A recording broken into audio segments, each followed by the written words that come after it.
En este jueves recemos con el Evangelio según San Lucas, en el nombre del Padre, y del Hijo, y del Espíritu Santo. El tetrarca Herodes se enteró de todo lo que pasaba y estaba muy desconcertado, porque algunos decían, es Juan que ha resucitado, otros decían, es Elías que se ha aparecido, y otros, es uno de los antiguos profetas que ha resucitado. Pero Herodes decía, a Juan lo hice decapitar, entonces, ¿quién es este del que oigo decir semejantes cosas? Y trataba de verlo. Palabra del Señor.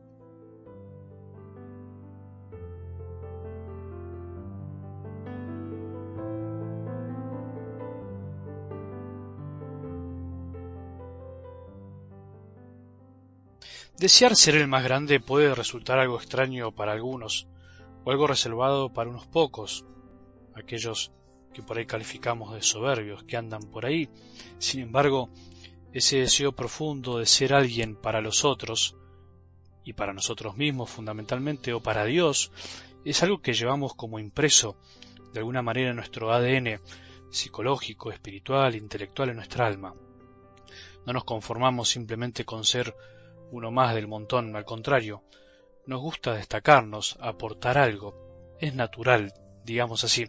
Puede ser que nuestra personalidad no sea tan extrovertida o deslumbrante para los demás, o en comparación con otros, pero de un modo u otro, todos deseamos hacer las cosas bien, que resulten, que lleguen a buen puerto, que den frutos y finalmente que de alguna manera nos reconozcan.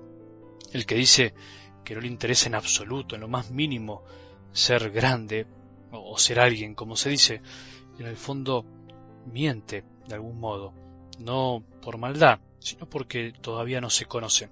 Ahora, la pregunta que podríamos hacernos es, ¿de qué grandeza estamos hablando?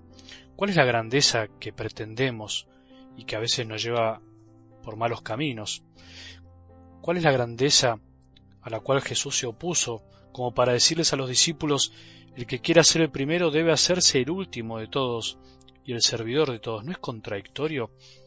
Este es el gran tema, tener claro de qué grandeza hablamos, saber que Jesús no se opuso a que deseemos grandes cosas, a que progresemos y con esos objetivos ser grandes también nosotros, para la sociedad, para los demás, para la Iglesia, sino lo que Él nos quiere enseñar es el camino para ser grandes, el modo de llegar a esa grandeza que solo puede venir finalmente de Dios, porque nuestros pensamientos, en definitiva, no son siempre los de Él. Y en algo del Evangelio de hoy vemos claramente a Herodes que no sabe bien quién es Jesús. ¿Quién es este del que oigo decir semejantes cosas? En realidad Herodes estaba desconcertado porque la misma gente tampoco sabía bien quién era Jesús. Pensaban que era un resucitado más, un antiguo profeta o Juan el Bautista. Había una gran confusión sobre quién era realmente Jesús. Por un lado, entendible, lógica, porque no es fácil creer en Jesús, no era fácil saber que Él era el Hijo de Dios, por más que veamos con nuestros propios ojos sus milagros, y por otro lado, una sorprendente cerrazón o una gran incapacidad de abrir el corazón de aquellos que lo tenían en sus narices y no podían descubrirlo. Fijémonos que cómo a veces es más fácil pensar en cosas espectaculares o maravillosas, casi inverosímiles, que pensar en lo normal, en lo ordinario. Era más fácil pensar que ese Jesús era alguien que había resucitado que pensar y saber realmente quién era. Un hombre como nosotros, pero al mismo tiempo Dios. Era un hombre, sí, era un hombre, pero también sabemos nosotros que era Dios hecho hombre, Dios encarnado. Por supuesto a nosotros se nos hace más fácil, porque ya lo sabemos, lo experimentamos, y por eso a nosotros también nos podría haber pasado lo mismo. No es fácil creer que Dios sea tan humano, tan normal. No es fácil creer que Dios se haya hecho hombre. No es fácil pensar que lo trascendente se haya hecho parte de nuestra vida. No es fácil pensar que lo inaccesible se hizo accesible, se haya hecho parte de nuestra vida. No es fácil pensar que lo divino se haya hecho humano. No es fácil creer, en definitiva. Por eso a veces nos pasa a nosotros esto en la vida. Nos podemos pasar la vida buscando a un Jesús deslumbrante, maravilloso, buscando a un Dios que se nos manifieste a lo grande, y no nos damos cuenta de que Él al hacerse hombre, vino justamente a darnos vuelta ese pensamiento. Vino a hacer de lo ordinario algo extraordinario, de lo sencillo algo grande. Vino a divinizar lo humano, o sea, a hacer de las cosas ordinarias de nuestra vida algo grande, aunque para los ojos de los demás parezcan pequeñas, a darles un valor infinito. A nosotros puede pasarnos lo mismo.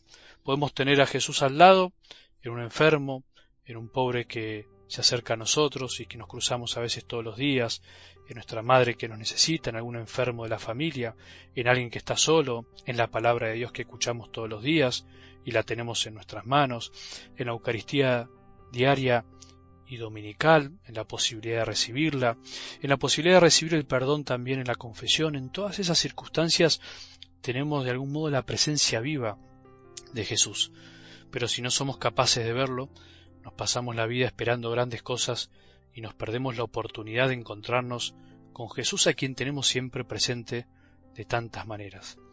Puede ser una etapa de la vida espiritual o de la fe tuya y mía, el buscar a Dios en lo milagrosamente visible con nuestros sentidos. Puede pasarnos que en un principio andemos de milagro en milagro o de aparición en aparición para encontrar confirmaciones de lo que ya creemos o si no de lo que queremos creer. Hasta te diría que es normal al principio y a veces necesario, si no Dios no se seguiría manifestando a veces tan claramente, pero al mismo tiempo es necesario ir desprendiéndonos de ese modo de encontrar a Jesús en nuestras vidas para no depender absolutamente de eso, porque no es lo normal y ordinario. Jesús está siempre, lo veamos o no, no depende de nuestros sentidos o sentimientos, depende de Él, porque Él es y está siempre, y somos nosotros los que tenemos que ir madurando y dándonos cuenta que su presencia es más normal de lo que imaginamos y más cotidiana de lo que pretendemos. Si estamos todavía detrás de grandes cosas, es porque todavía, valga la redundancia, como Herodes y algunos de ese tiempo, no sabemos bien quién es Jesús y qué es lo que vino a hacer. Pidamos más fe para creer que Él está en lo humano y que en lo humano encontramos lo divino, y así hay que caminar sin darle tantas vueltas. Que tengamos un buen día y que la bendición de Dios, que es Padre misericordioso, Hijo y Espíritu Santo, descienda sobre nuestros corazones y permanezca para siempre.